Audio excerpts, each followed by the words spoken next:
फतेहपुर के राधानगर पहुंचे महामंडलेश्वर यति नरसिंहानंद गिरी जी महाराज का भव्य स्वागत किया गया।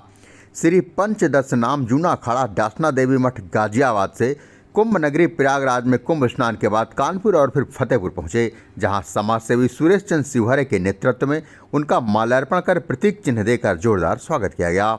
इस दौरान महामंडलेश्वर यति नरसिंहानंद गिरी महाराज मीडिया से रूबरू होते हुए बताया कि कुंभ में भव्य व्यवस्था है। इसके साथ ही उन्होंने कहा 25 जनवरी को कुंभ नगरी प्रयागराज में धर्म संवाद कार्यक्रम का आयोजन किया जा रहा है, जिसमें बड़ी संख्या में संत एकत्रित होकर इस कार्यक्रम में भाग लेंगे। इस दौरान उन्होंने हिंदुओं को आगाह करते हुए कहा कि हिंदुओं को अभी से संगठित हो जाना चाहिए, नहीं तो जो हालात बांग्लादेश के हैं आने वाले 10 वर्षों के बाद यही हालात भारत के भी हो सकते हैं। इस दौरान उन्होंने कहा कि हिंदुओं को अब जागना चाहिए और अगर हिंदू अभी भी नहीं जागा तो आने वाला समय हिंदुओं के लिए कष्टदायी हो सकता है। उन्होंने कहा हिंदुओं को किसी नेता, किसी संगठन व पुलिस के सहारे नहीं रहना चाहिए, जबकि संगठित होकर घर परिवार को मजबूत करना चाहिए।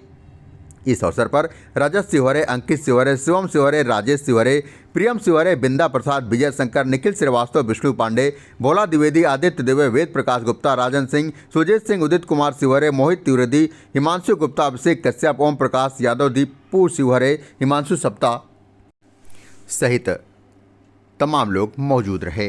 सीधे आप देख सकते हैं आखिरी आंसू के स्क्रीन पर। और अब आइए जानते हैं क्या कहा महामंडलेश्वर ने।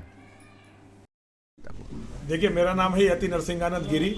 मैं श्री पंचदश नाम जूना अखाड़े का महामंडलेश्वर हूँ जी। और मैं कल प्रयागराज से आया था। प्रयागराज महाकुंभ से हम कल कानपुर गए और अब यहाँ हम आपके सामने हैं। हम लोग 25 तारीख को महाकुंभ में 25 जनवरी को धर्म संवाद का कार्यक्रम कर रहे हैं। अच्छा। धर्म संवाद का कार्यक्रम इसलिए बहुत जरूरी है कि हम सारे संतों से ये कहने वाले हैं कि बहुत जल्दी भारत इस्लामिक गुलामी की तरफ जा रहा है। जिस तरह से यहाँ मुसलमानों की जनसंख्या बढ़ रही है और हिंदुओं की जनसंख्या का अनुपात लगातार घट रहा है, भारत बहुत तेजी से इस्लाम की गुलामी की तरफ जा रहा है।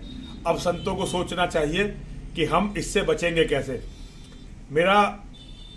मुझे बहुत दुख के साथ कहना पड़ता है, बांग्लादेश में जो आज हिंदुओं के साथ हो रहा है, अगले केवल 10 सालों में वो सब हिंदुओं के साथ यहाँ भी होने वाला है। और हिंदू समाज मृत के समान पड़ा हुआ है। ना हमारा कोई नेता, ना हमारा कोई संत, ना हमारा कोई संगठन इस पर कोई ध्यान नहीं दे रहा है। तो इन बातों की चर्चा करने के लिए हम धर्म संवाद का आयोजन हमने किया है। तो हिंदुओं को जगाने के लिए क्या मैसेज कन्वे करेंगे? देखिए, मैं हिंदुओं से तो केवल एक बात कहना चाहता हूँ, हिंदू कभी अपने आप को नेताओं के, पुलिस के, फोर्स के भरोसे ना रखें। अपने घरों को, अपने परिवारों को मजबूत करें। और घर परिवार पैसे से मजबूत नहीं होते। घर परिवार जब होते हैं मजबूत, जब उनमें ज्यादा बच्चे होते हैं और वो बच्चे शारीरिक रूप से, मानसिक रूप से और सैद्धांतिक रूप से मजबूत होते हैं। तो हिंदुओं से मैं यही कहना चाहता हूँ, हिंदू अब किसी नेता के या किसी फोर्स के भरोसे ना रहें। ये तय है कि बहुत जल्दी मुसलमान जिहादियों की भीड़ जिस तरह बांग्लादेश के हिंदुओं के घर के सामने खड़ी थी, ऐसे यहाँ भी होगी। और उस समय कोई पुलिस, कोई फोर्स, कोई नेता, कोई संगठन काम नहीं आने वाला। उस समय केवल हमारे घर में कितने लोग हैं और वो अपनी जान बचाने में कितने सक्षम है और हमारे अपने पड़ोसियों से क्या रिश्ते, केवल ये काम आने वाला है। बाकी सब बेकार की बातें हैं।